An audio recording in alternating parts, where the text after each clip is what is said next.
ازيكم عاملين ايه؟ فيديو النهارده موجه للناس اللي ما بتحبش العربيات الاس يو في زي حالاتي. خليني اقول لكم عن ابرز العربيات السيدان اللي موجوده في السوق المصري، وكمان هكلمكم عن عربيه هاتشباك. العربيات اللي معايا النهارده زي ما عودتكم هعمل لهم كلهم تقييم جنب بعض من 10 عشان نعرف العربيات دي فين من بعض، وكمان هتكلم عن اسعار الصيانات الدوريه ومدى توافر قطع الغيار. في الفيديو ده انا هتكلم عن 5 عربيات، خليني اقوله لكم كده بالترتيب من ناحيه السعر. اول واحده معانا هي الجي اي سي امباو، تاني واحده معانا هي السيات ليون، تالت واحده معانا هي الام جي 7، رابع واحده معانا هي الكيا كي 4، خامس واحده معانا هي السكودا الاوكتافيا. انا هركز في الفيديو ده على العيوب اكتر من المميزات، هقول بس ابرز المميزات لكل عربيه، وبعد كده هنيجي نتكلم على طول في العيوب، وبعد كده هتكلم عن تقييمات من 10، وفي الاخر خالص هقول لكم على اسعار الصيانه الدوريه ومدى توافر قطع الغيار. بالنسبه لاول عربيه معانا وهي الجي اي سي امباو، العربيه دي بتتميز بان هي بتقدم افضل اداء في العربيات الصيني، يعني اكتر عربيه صيني بحترمها لان الارقام بتاعتهم هم بيكذبوا برضو، بس هم اقل ناس بتكذب فيها، فالعربيه فعلا بتلاقيها مغريه جدا للشباب. بالنسبه للعربيه السيات ليون والاوكتافيا فالاثنين بيتميزوا بان هم فيهم اكس دي اس، ده اللي هو نظام الديفرنشال الذكي من في دبليو. النظام ده انا هستفيد منه في ايه؟ كل العربيات اللي انا قلت لكم عليها دي فيها تراكشن كنترول سيستم. التراكشن كنترول ده وظيفته ببساطه لما بيحس ان العربيه ميزانها اختلف او في عجله بتتزحلق على الارض بيبتدي يفرملها وينقل العزم على العجله اللي فيها التراكشن. النظام ده ميزته ان هو بيحاول يعدل العربيه في الحوادث لا قدر الله لو عامت منك.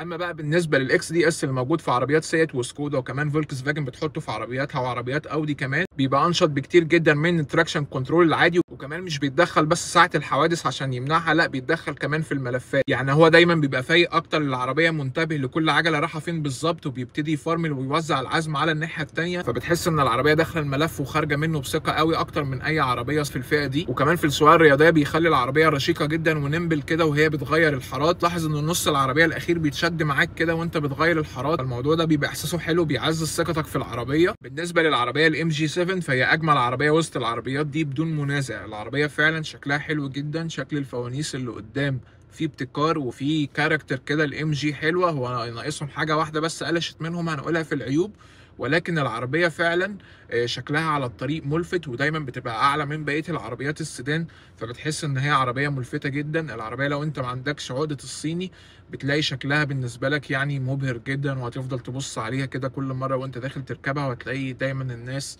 بتبص عليك بتقول ايه العربيه دي. يعني هي ممكن تشوفها من على بعيد قوي قوي قوي قوي، يعني ايه استون مارتن، بس لما بتقرب بتعرف ان هي ام جي يعني.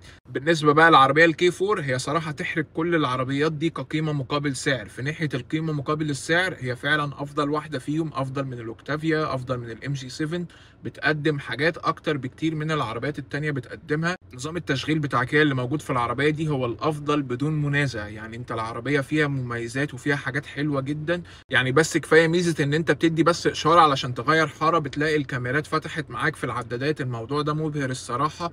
والسيستم بتاعهم يعني في الاداس كمان ناجح وبيمنع العربيه من التصادم، هو اكتر واحد يعني ممكن تعتمد عليه في وسط العربيات دي. وكمان انا شايف ان ده نظام التشغيل اللي العربيات الصيني كلها بتحاول تقلده بس ما بتعرفش، فانا شايف ان هو صراحه متكامل، رغم ان انا يعني ما رشحش ان انت تشتري اي عربيه بيزد اون الاداس فيتشرز لان هي مش مناسبه للسوق المصري خالص، ولكن دي ميزه لازم اقولها لك ان الاداس فيتشرز فيها فعلا ممكن تستخدمها على عكس بقيه العربيات التانية. نيجي بقى الاوكتافيا اللي بيميزها ان العزل بتاعها اقوى من كل العربيات اللي انا اتكلمت عليها في الفيديو ده، وان هي بتحاول تمسك دايما العصايه من النص. الشنطه بتاعتها اكبر شنطه في الفئه الثالثه في العربيه دي، صراحه بتقدم مستوى كراسي لا يقارن باي عربيه من العربيات اللي انا اتكلمت عليهم. هو فعلا في الفئه الاعلى بكتير، وفي مساج سيت وهو كرسي كهرباء، انا شايف ان هو متكامل في كل حاجه.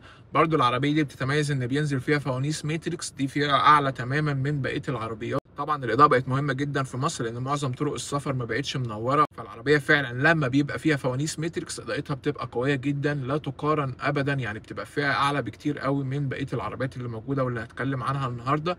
ده بالنسبه بس للفئه الثالثه. الفئه الاولانيه والثانيه فوانيسهم عاديين خالص زي بقيه العربيات، يقارنوا ببقيه العربيات، ولكن انا بتكلم على الفئه الثالثه. ولكن للاسف هي اغلى عربيه فيهم ومش افضل قيمه مقابل سعر، محتاجه تنزل شويه علشان تنافس مع اللي بتقدمه العربيه الكيا. طيب نيجي بقى دلوقتي لعيوب كل عربيه، وهنبتدي باول واحده هي الجي اي سي. خليني اقول لكم اول حاجه السبيد ليميتر بتاع العربيه ما بيشتغلش فوق ال 130، بيفصل لوحده، وكمان في ناس قالت ان هو بيفصل في الملفات، ففي ناس كتير قوي بتتضايق من الموضوع ده. تاني حاجه للاسف العربيه خلصها اوطى حته فيها 12 سم ونص، وده واطي جدا. العربيه بتحك، ولو راكب ب4 في العربيه بتنزل جدا، وفي مطبات بتحك فيها جامد فعلا. العربيه كمان مفيش فيها اندرويد اوتو. عزل الصوت في العربيه مش احسن حاجه. التكييف بتاع العربيه اداؤه متوسط. العربيه برده مش بتيجي باي ازاز فاميه. الكراسي بتاعت العربيه ناشفه شويه وحجمها صغير على حد جسمه كبير مش هيبقى مرتاح فيها قوي. الكاوتش اللي بينزل مع العربيه خامته وحشه جدا وبيتقطع، رغم ان العربيه بتديك طابع رياضي، ولكن الفرامل بتاعتها مش رياضيه، بتسخن على السرعات العاليه. فهو انت تضرب بيها اول فرامل، الفرامل الثانيه هتلاقي ان الفرامل سخنه وادائها بقى مختلف معاك. وفي ناس برده اشتكت ان الشماسه بتاعت العربيه حجمها صغير قوي والمساحات صغيره قوي، بس دي صراحه مشاكل تافهه يعني. خلينا بقى نتكلم عن مشاكل الام جي 7 ومشاكل الليون هقولها مع مشاكل الاوكتافيا. طيب نيجي لاول عيب في العربيه دي، وهو للاسف ارقام الاداء بتاعتها فيك بالنسبه للاداء الفعلي على الطريق. العربيه دي على الطريق اضعف من كل العربيات اللي احنا اتكلمنا عليها في الفيديو ده. التسارع بتاعها لحد ال100 في حدود ال9 ثواني، وكمان ممكن تبقى في النص الاخير من ال9 ثواني.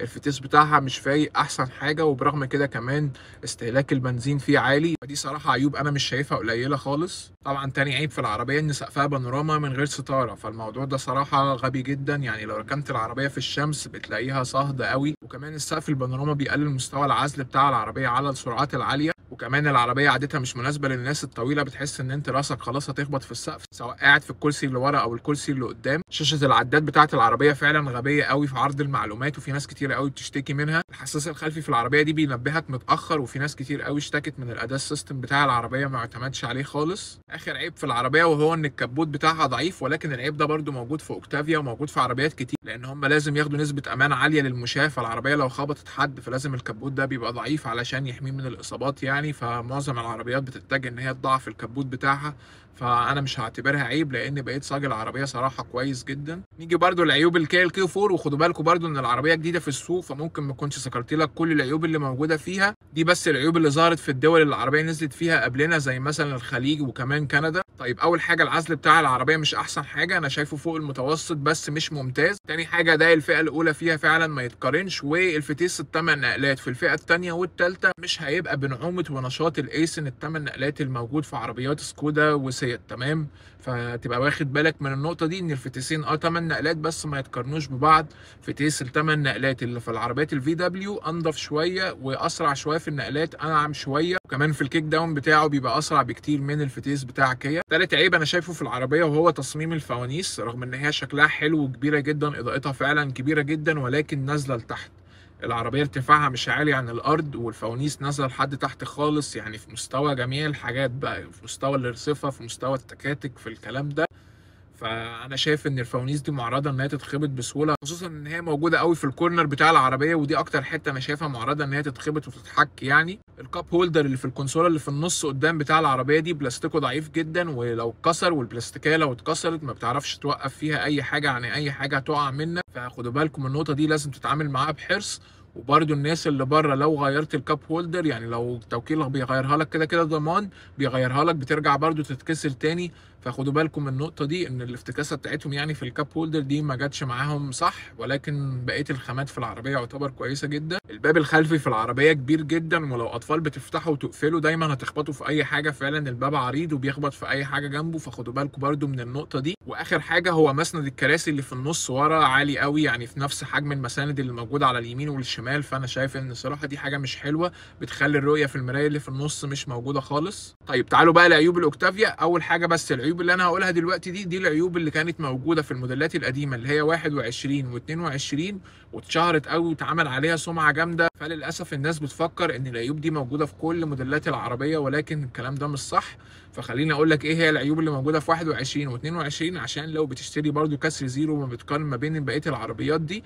اول حاجه ان فئه الامبيشن كانت الشنطه اللي ورا بيجي منها صوت تزييق، ولكن الموضوع ده كان التوكيل بيحله، وكمان في ناس كتيره بتحله كده بقطعه بلاستيكيه صغيره بتشيل التزييق بتاعها. تاني عيب في العربيه وهو سيلكتور الفتيس. العصايه بتاعت الفتيس بتاعت العربيه دي بتبوظ، بس مفيش منها قلق، ده مش عيب جذري في العربيه، ده هو عيب في العصايه دي بس. طبعا العربيه ما بتعطلش منك، بيبقى ليها كام اجراء كده بتعمله معاها، والعربيه بتمشي معاك لحد ما بتوديها التوكيل وبيتغير ضمان. طيب المشكله دي موجوده في موديلات 23 و24 و25؟ لا، اختفت تماما. تمام، المشكله دي كانت موجوده بس في موديل 21 وموديل 22 علشان تبقى عارف. ثالث نقطه، جميع الفئات بتاعت العربيه الاوكتافيا كانت الشاشه فيها زمان بتهنج، حتى شاشه العربيه اللي معايا دي 2000 سي سي برده كانت بتهنج، ولكن العربيه دلوقتي نزل لها اكتر من 10 سوفت وير ابديت، ولو رحت التوكيل دلوقتي في اي صيانه قلت لهم انا عايز اعمل ابديت للسوفت وير هيعملوه لك عادي بدون مشاكل، ولكن في بعض الفروع ما بتعملوش، فخدوا بالك من النقطه دي. طيب هل بقى موضوع التهنيج موجود في الموديلات الجديده او موجود في الشاشات اللي معمول لها سوفت وير ابديت؟ لا خالص اطلاقا، العربيه ما بتهنجش الا لو انت راكن العربيه في الشمس طول اليوم وجيت تشغل العربيه هتلاقي فيها تهنيج بسيط كده اول لما بتبدا،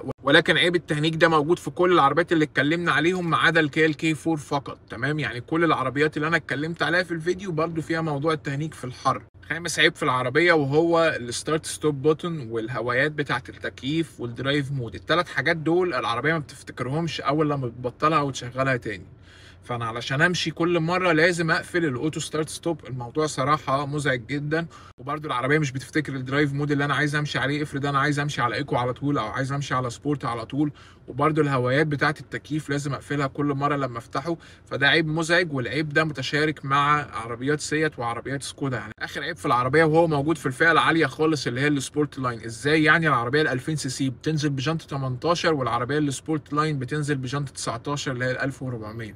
العربيه فعلا ناشفه جدا في المطبات، مقاس الجنط ده غبي جدا وهيتقطع منك لو لبست بيه اي نقره. تعالوا بقى نشوف كل عربيه تاخد كام من 10. طيب نيجي لاول حاجه للاداء، هتلاقي كل العربيات واخده 9 من 10 ما عدا الام جي 7 واخده 7.5. طب ليه كل العربيات واخده 9 من 10؟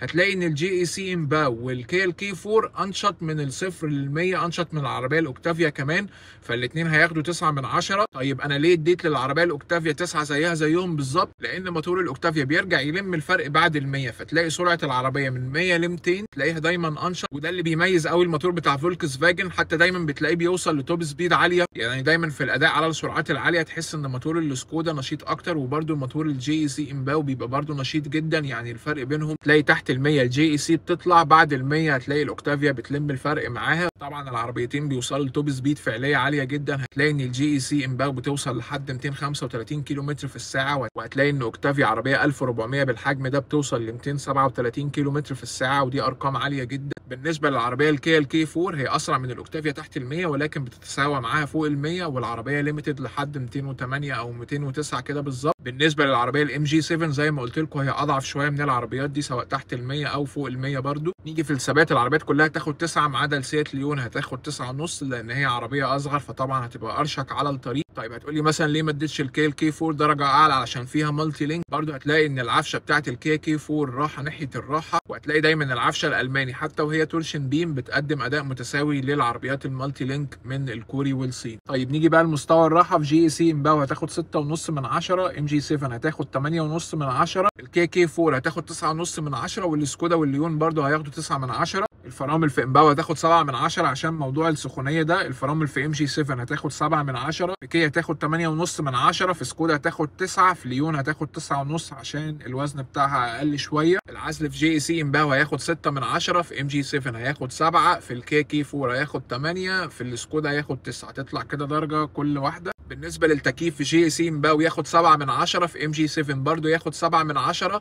في كيا كي 4 ياخد 9.5 من 10، في العربيه السكودا ياخد 9 من 10. المساحات في جي اي سي امباو هتاخد 6.5 من 10، في ام جي 7 هتاخد 9 من 10، في كيا كي 4 هتاخد 9.5 من 10، في العربيه السكودا هتاخد 8.5 من 10، في العربيه السيات ليون هتاخد 6.5 من 10. طيب بالنسبه بقى لحجم الشنطه في جي اي سي امباو هياخد 6.5 من 10، في ام جي 7 هياخد 7 من 10، في كيا كي 4 هياخد 8.5، في العربيه الاوكتافيا هياخد 10 من 10. طبعا الشنطه بتاعت اوكتافيا يعني ممكن تاخد فيها بني ادمين عادي جدا. بالنسبه للشنطه بتاعت سيات ليون برده هتاخد 6.5 من 10، على فكره هي نفس الحجم بتاع الجي سي امباو. نيجي بقى لاستهلاك البنزين في العربيات دي، هنلاقي الجي سي استهلاكها صراحه ممتاز بياخد 9 من 10، هنلاقي الام جي 7 بتاخد 7 من 10، الكيا كي 4 بياخد 8 من 10، السكودا والليون بياخدوا 10 من 10. طبعا موتور ال 1400 يعني يدرس في استهلاك البنزين. الموتور ال 1400 ده بيوصل على الطرق السريعه لرنجات مايلد هايبريد عادي، يعني ممكن التانك يوصل معاك ل 900 و 950 كيلو عادي جدا لو بتسوق العربيه باقتصاديه،